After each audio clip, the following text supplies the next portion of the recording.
พวกเรารู้ไหมว่าธรรมชาติมีมาก่อนนามมีมาก่อนรูป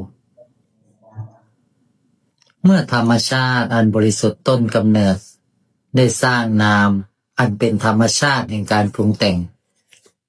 เป็นมิติอนันตมิติแล้วธรรมชาติแห่งนามนี้ก็สร้างธรรมชาติแห่งรูปขึ้นมาอีกกลายเป็นมิติที่เรียกว่า3 มิติแห่งธรรมชาติรูปพวกเรามาติดอยู่ในธรรมชาติรูปไม่พอ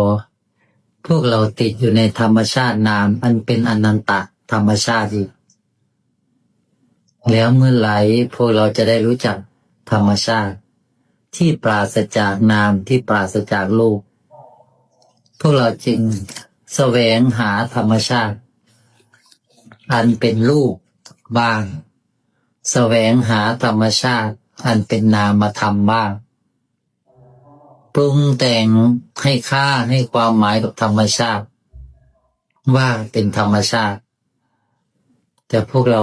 กลับไม่เคยเห็นต้นกำเนิดอันเป็นธรรมชาติแท้อันบริสุทธิ์อย่างแท้พวกเราเที่ยวปรุงแต่งปั้นแต่งธรรมชาติอันบริสุทธิ์สร้างอาการว่างขึ้นมาสร้างอาการรู้แจ้งขึ้นมาสร้างอาการที่เรียกว่าเข้าถึงขึ้นมาพวกเราถือครองธรรมชาติอันเป็นนามธรรม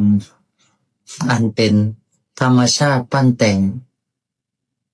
แล้วพวกเราก็ปั้นให้มันบริสุทธิ์ที่สุด